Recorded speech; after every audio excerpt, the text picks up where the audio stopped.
You're listening to Totally Useless Information with Nick and Roy. Einstein was a moron. Newton was a jerk. E equals nothing in science, science, science.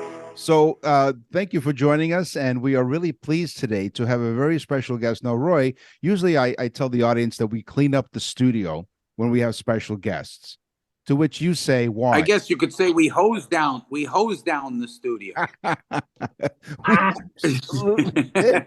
And the reason why we hose down the studio is because our very next guest has been living underwater, as at the time of this recording, has been living underwater. Wait a minute, Nick. There's something fishy about this. Hold on. No. So he's been living underwater for 21 days. His goal is to make it to 100 days, which will actually hopefully be a Guinness World Record. So maybe we'll check in with him at that point, So we don't want to be schooled today on this show. Schooled. Very funny, Nick. Exactly, yes. So after 28 years of service in the U.S. Navy, he's now retired, but he decided, you know what? Retirement is just for old people. So let's do this. Let's go underwater. He calls himself Dr. Deep Sea, and it's because he's currently on the quest to live underwater, like I said, for 100 days. He's an associate professor at the University of South Florida and is looking to break the Guinness World Record. Now, we have asked him to come online, and we asked, well, does he have Wi-Fi? Well, of course he has Wi-Fi. We found him 22 feet below the surface of Key Largo lagoon. Welcome, Dr. Joe DiTuri. Hey, how are you guys? Thanks for having us. That's wild. I'm telling you, first off, we get some great guests on this show. We had a guy that hasn't worn shoes in like 20 years. He literally is barefoot for 20 years. Goes into restaurants, and it's crazy. But never had we had somebody in the process of breaking a world record. But not only that, underwater, you're there 21 days already. Yep. And this is amazing. So tell us why. Yes, why? That was my first question. Why? The why. Okay, the why is a bit long, but the Reader's Digest condensed version is that my entire life has kind of pointed me down this road. I did 28 years in the Navy, as you said, and when I retired from that, I got a call from James Cameron, the filmmaker, saying, hey, come out. I want you to look at my submersible out here in California. I just did this dive and I want to loan it to Woods Hole Oceanographic. And you're an expert submersible guy, because that's kind of what I did in the military. And hey, I want you to check out the evaluation of it. Okay, no problem. So I go there. Oh, excuse me 1 second for interrupting. Yeah, I know. James Cameron, the Titanic guy, the Avatar guy, he called you up and said, well, his people called me. Don't get me wrong. I'm not friends with this guy or anything, but come on. Yes, you are. Come on. You know James Cameron. Yeah. Yes. Okay. It's the same way I feel. I once touched Heidi Klum's shoulder, and I tell everybody I touched Heidi Klum. So it's the same thing. Until the restraining order kicked in. Right. So on. Sorry to interrupt. So, okay. So you helped him out with this, and then what happened? So I go to his house. Right. And it's all the way in the back in California. It's on this private piece of land that's huge far in the back. It's above water, though. The captain of the fire brigade. It's above water, right? So I go back there and I'm walking his dog on the beach and I'm talking with the guys and we're just kind of like, okay, what do we want to do with this? And they wanted me to write a report. Okay, so they gave me all the data, all the information. I looked at the submersible. I climbed in and out of it, yada, yada, yada. And I look. And I take all that information and I go home and I start to write the report. And I see that he had collected a sea lice. And sea lice are usually teeny tiny, like just the little size of your pinky nail, right? And they just bother you underwater and they make you itch. He collected one that was about 14 inches long. All right. It's albino. He pulls it up, brings it to the surface. We pull the DNA sample off it. It's a partial cure for Alzheimer's. What? Yeah, I know. I was like, all right, forget about it. I said at that point, it was December 24th of 2012. And I said, everything we need is in the ocean, or everything we need is on this planet. Yin, yang, black, white, disease, cure. It's here. So this is the entire ecosystem. It makes sense that it's here. So I said, if you're going to find what you need to find, you got to look where you haven't looked before. And where are you going to look? Well, let's look at the Right damn there, ocean, right? underwater, right? Sure, why not? Nobody's looking there. So 10 years ago, when that all came to play, I said, okay, it's time. We got to live underwater. Because look, man, I grew up in Long Island, New York. I moved here from Italy, right?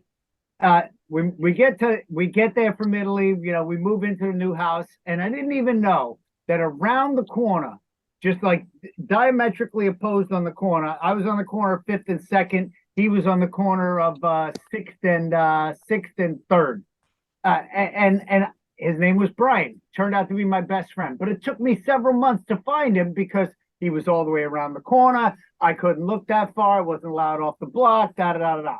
Long story short, if you live in a place, you will find all the cool things. Like I said, I got a lobster friend right down here named Fred. He just molted, and I literally watched him molt, shed his shell. There's a lobster family across the street. I call them the Partridge family. Why? Yeah, on account of because. I like the Partridge family. You think they love you. You think they love you. That's why. I think this guy's been underwater too long. So, all right. So you're right. No, but I'll tell you. Yeah. What do you drink now? Now, how are you getting? How's he getting food and water? So I get food delivered down to me on a regular basis because there's no storage room down here, right? So Grubhub comes down. Grubhub. Yeah, no. No, man, I eat very cleanly. I'm 6'1", 220 pounds. I'm a big guy, but I work out a lot, and I don't eat crud, right? So I don't eat pizza, for instance. That was my question. Do you have a pizza delivered? Okay, so you answered that question. Thank you. Yeah, no, not my scam.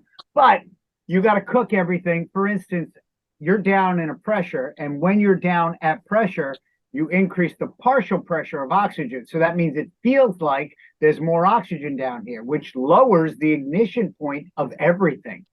So you can't cook down here. Right. So you can use a microwave, and that's the only heat producing device that you can have. Everything else has to be LED, low electrode. You know, you can't have devices plugged in. It's a big deal, right? You know, I don't want to go on fire. That's a bad thing. No. So here we are doing this, and I'm able to cook down here, but only in a microwave. So, like, I make a mean poached salmon, guys. I make a mean poached salmon. It's really good stuff. Well, don't you get sick of seafood with all the time that you spent under there? Like, you just don't you feel bad eating them? Like, you look at them for a while, and then you grab a lobster and throw them in the microwave. You can't. You know, the beautiful thing is we're in a marine sanctuary, and those friggin' lobsters know it.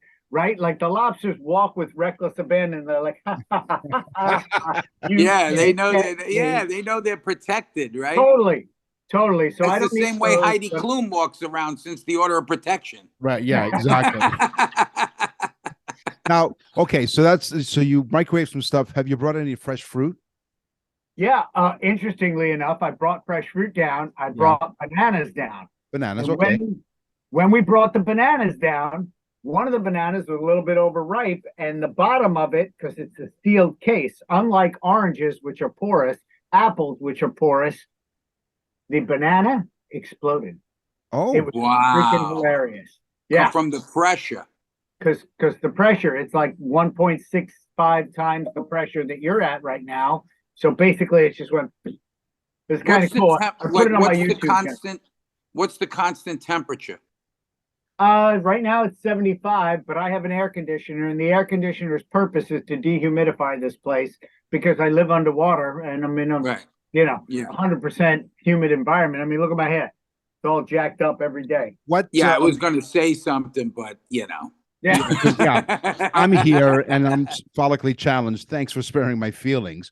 So you're listening to Totally Useless Information with Nick and Ray with our very special guest, Dr. Joe DiTuri. He is 22 feet below the surface of Key Largo in a tank. Now, this is not just any ordinary tank or a pod. This is like a hotel or something. Can other people come down and book a space? Absolutely. You can book a stay down here. And you know, anybody can come live down here. Now, let me just tell you, this is not the Marriott, right? This is so hold on. Biggest. Yeah, you're telling us that to dive? Is that what you're telling me? You guys are funny, man. You're killing. Nick, You shouldn't have gone there, okay? This man is doing this. He has a purpose. I mean, a purpose. Right. You guys, I tell you, it's like the Nick. But it's still useless information with Nick and Red. Now you know why they insisted on this title of this show. We had other ideas, but they said this is the name of the show and this is why. So, okay, so you can book time. So you can go online and just like almost like instead of an Airbnb, it's like an underwater B&B, I guess. 100%. So you can come, you can stay, but the beds are basically twin sizes. The biggest bed. Are they water beds? They are not water beds. 20,000 out of work comedians, and this guy's trying to be funny. He's killing me. Oh, the key word there is trying. Yeah. So the top bunk is only about as wide as my shoulders. Thank God I'm the big guy and I never sleep in the top bunk, right? Okay. So I mean, it is not someplace where you can hang. But are you there? But Heidi's really skinny, Heidi Klum, so I could bring her down there. Yeah. Now I got a legitimate question. So you are also obtaining data while you're down there for scientific purposes, correct? 100%, and that's really what it's about. The 100 days, I could care less. The record's 73 days, 2 hours, and whatever. As a matter of fact, there's the world record. Oh wow! Okay. Yeah. So, but that's not what this is about. This is literally about the scientific nature of the mission. I want to collect data on what happens to the human when they live underwater, under pressure for a long period of time. Because look, we are going to space, right? That's the "Where the hell is Hanksville" T-shirt, right? Hanksville is Mars Desert Research Station, and I was there on mission 192, and we're talking about going to Mars. Our closest home and transfer window right now is 6 months. That's the closest. So I'm looking at being down here just over 3 months. So we haven't figured out the isolated, confined, extreme environment stuff yet. We haven't figured what your focal point changes when you only have a 15-foot visual acuity, right? There's so many things that have to be worked out. What happens to people when they're sort of isolated in this environment, right? You can lock out and go out and clean the window, which I do pretty regularly, but that's about it. You got nowhere to go. You got nothing to do. You can't go to. I think I would kill Nick after 100 days. I'd probably kill him. How about 100 hours? So what do you do for entertainment?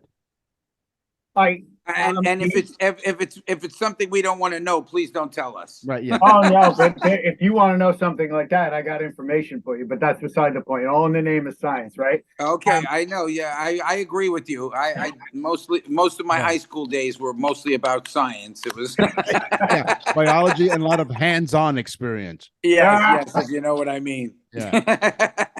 So. What do I do for entertainment? I made them take the TV out of my room. I'm a scientist. I read articles. I literally work until about 7:30 every night. I get up at about 5:30, 6 o'clock every morning. I work till about 7:30 every night. I'm doing EEGs, EKGs, pulmonary function tests, some transcutaneous oxygen monitoring, ear studies, ear visualization. There's so much science going on here. So the oxygen that you're breathing in is under some sort of decompression, like a respirator, correct? No, it's pressurized, right? So Boyle's law says that we pressurize it more. So it makes it feel like you're breathing 1 molecule of gas. I'm breathing about 1.5 molecules of gas. So it's a little hard to breathe. My voice is a little higher. If you hear me, like I actually sound like a man instead of like a little girl right now. But yeah. Wow. Okay. I mean, that is so cool. Now, what do you do with your waste, so to speak? So great question. It has to be macerated, right? Everything has to be macerated, and it's a typical toilet like you have in the back of an RV. It has to be chopped up real fine and then pumped out. And that's what we do. We chop it up real fine and we pump it out. That's what I do on a regular. That's my job. Into the lagoon? In my house. You pump it out into the lagoon? No, come on. Okay, I was going to say, don't swim there then. Don't swim there. Forget about it. You get an ear infection for sure. That lobster would put his shell back on and move real quick. That's right. I'm going back to Long Island. The heck? Go back to Maine. Yeah. Okay, so you told us about what entertainment. How do you sleep at night? Like, do you sleep well? Like, do you have any nightmares? Usually, he probably does it lying down, Nick. I would assume. How do you sleep lying down?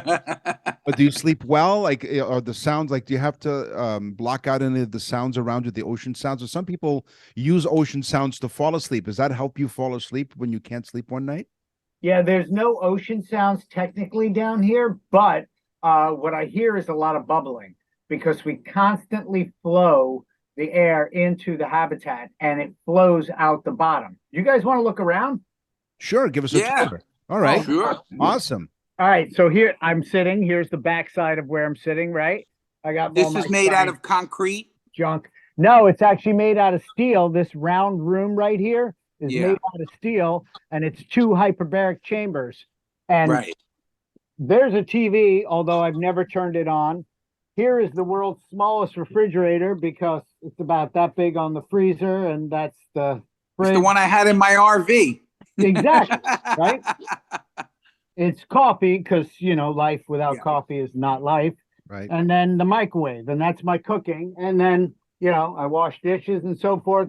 So that's this here. That's this whole room. And then if you see down there, that's the little junction way that goes to the main opening, which is the pool, right? Because every good hotel has to have a pool, right? Of course. Right. It's an underground pool, I imagine. Underwater Above ground pool. pool, Underwater pool, underground pool. Okay. So that's how I get stuff in and out. And you hear that bubbling, it's bubbling because we're pushing air out. Okay. And it Right. basically has to continually go out. I Right? gotcha. And Whole that bunch goes of dive directly. gear. You just jump out and you're in the water and you're out, right? You jump out, you're in the water, and you can go out. Now, here's one of the staterooms. I'm not taking you into mine. This is the visiting scientist one because it's sheet cleaning day. So remember I told you about the top bunk. There's the top bunk. Right. And you can Right. see it's not even a full arm length long. I don't know if you can see my arm, Yeah. Yeah. Okay. Yeah. but this one below it is a twin. So you can see the difference. It's about a foot smaller than a twin. Sure, is. sure. Yeah. So that's it. This is the Wow. whole bedroom, right? That mean, is unbelievable. No room in here whatsoever, but the visiting scientist can stay on this side. I can stay on my side. And it's nice. It's cozy, if you will. And yeah, but So that's let me- the tour. Can I ask a personal yeah. question? I have to ask you this personal question. Okay, so you said you can have visitors. So let's say someone comes to visit. What would the relations be like underwater? What would the relations be like? Yeah, like when you're He's having talking relations- about sex. That's all he thinks about because he doesn't get any. 22 plus years. What do you want? What do you want from me? I'm 39. So We we can forgot talk what about sex that if you is. want. Okay, now, and I asked this, okay, not to be silly, but from honest to goodness, from a scientific point of view, because you're talking about different pressures and whatnot. I'll put it to you this way. I'll put it to you cleanly. Is the experience different underwater than it would be? Nick's trying to say, how the hell is it to have sex? So let's talk about it from a scientific standpoint. Okay. I'm at about Yes. 1.65 times the pressure that you're at, Okay. right? Yeah. So when I urinate and if I ejaculate, I'm ejaculating and urinating against the static head pressure, right? There's a whole bunch more pressure down here, 1.5 Yeah. times more than what you're under. So ejaculate doesn't come out very far. I suspect, as a scientist, it would be difficult impregnating somebody while underwater because the ejaculate won't come out. The urine is difficult to come out. And interestingly enough, we're finding that we urinate more with greater urgency and with greater frequency, a larger amount with greater urgency and greater frequency while you're underwater. Yeah. At our age. Underwater, but it takes longer, you're saying.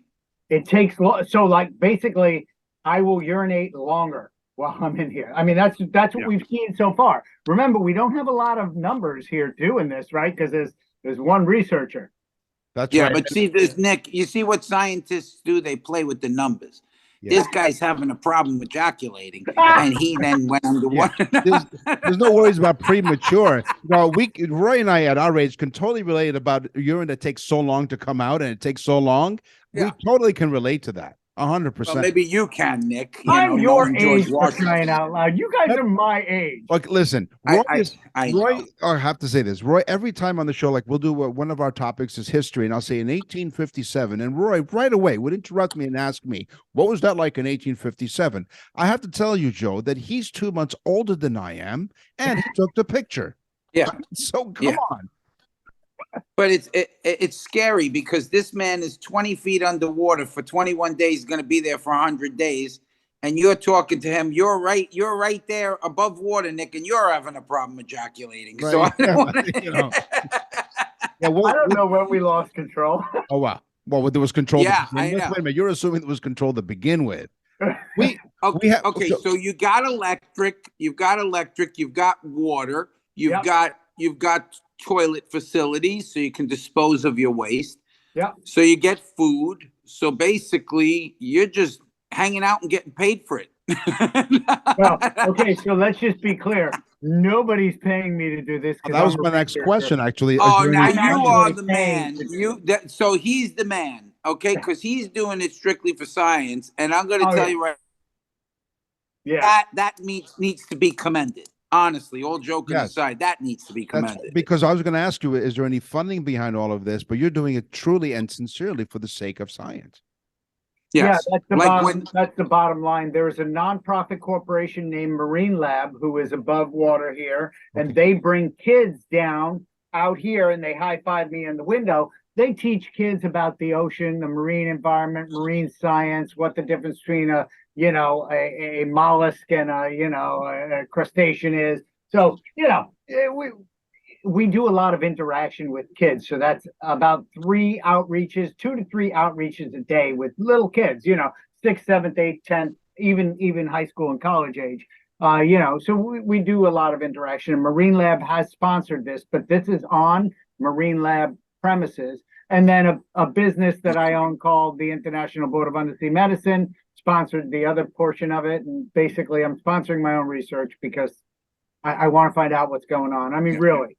And we thank you for that. Now, USF, what does USF have to do with it? So I'm an assistant professor of medicine at the University of South Florida Medical School.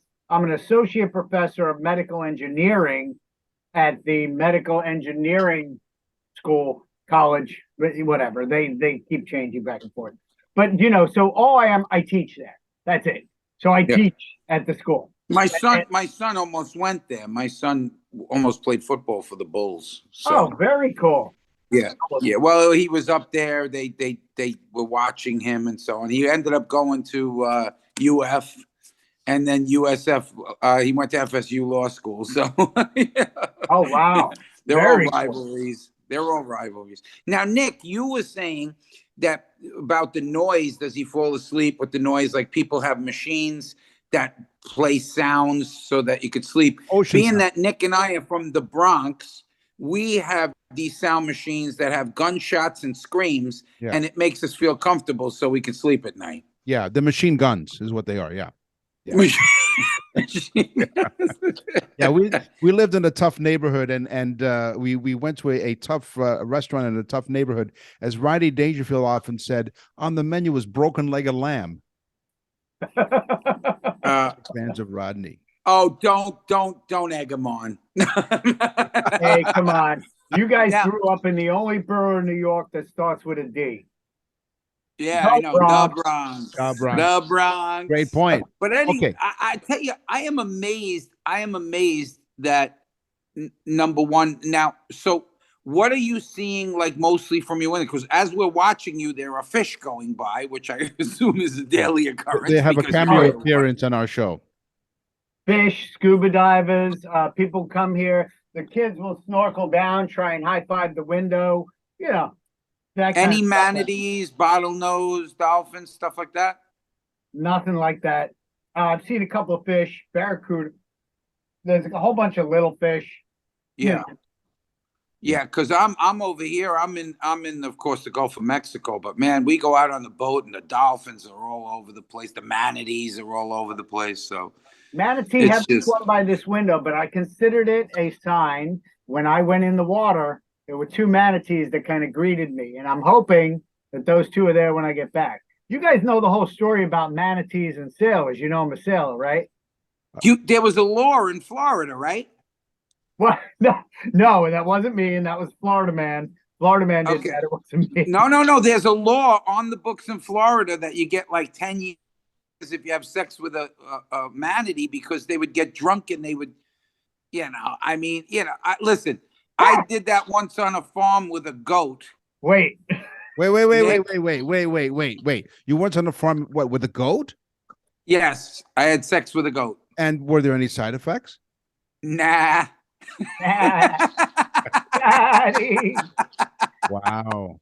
No, but there is a rule on the books in Florida, apparently a law that says that if you have sex with a manatee, which I can't see, you'd have to be real drunk. Or you have to have been at sea for a long period of time. Oh, yes. All right. That's where we thought mermaids came from. Yes. That we'd see a manatee and we'd mistake it for a woman. Which really is a man with very low expectations of what a woman should look like. No. Actually, it's with some of the bars in Southwest Florida, from what I understand.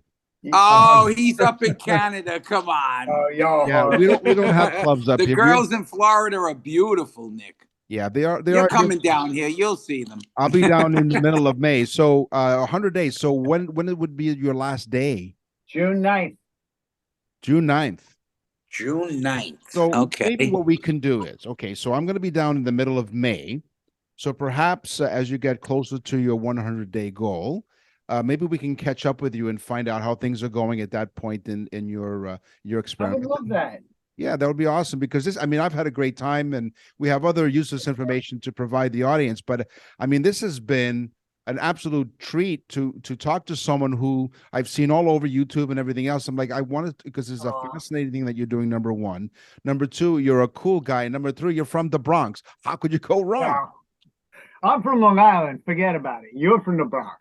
I'm. Are you doing a Facebook? Are you doing a Facebook thing, or are people? Yeah, so contact Dr. you? Deep Sea on Instagram and YouTube and Twitter, and then my Facebook is just Joe DiTuri. But just look up the 100-day undersea mission, and you'll see it. There's a bunch of stuff out there. Like I said, we've been doing microbiology, biomedical engineering, all kinds of cool science stuff. Like I said, it's not about the 100 days. It's about the science that we're doing and the outreach to the kids. So if I sign up to do this next time instead of you, they're going to supply me people to have sex with? And we went there. Yeah. I don't know how we went there, but we go there. What a job. What a job. Dr. Joe DiTuri. Joe, thank you very much for your time. You've been really generous with your time. We really do appreciate it. Thank you for what you're doing for science. And I'm really fascinated to hear about what you found with James Cameron, that what you call a sea lice. Is that what you call it? Yeah. Sea lice? And how maybe the next time we have you on, you can talk to us about how you discovered that the sea lice could lead to a lot of advancements in helping out people with Alzheimer's. Can do. Yeah. Both Nick and I have family members that passed that had Alzheimer's. Both of our moms. Yeah. Both of our moms had it. Yeah. So, Dr. Joe, thank you very, very much for your time. And we're looking forward to catching up with you, and good luck with everything. Thank you, guys. Have a And man, it was really a pleasure to talk to you. You're listening to Totally Useless Information with Nick and Roy.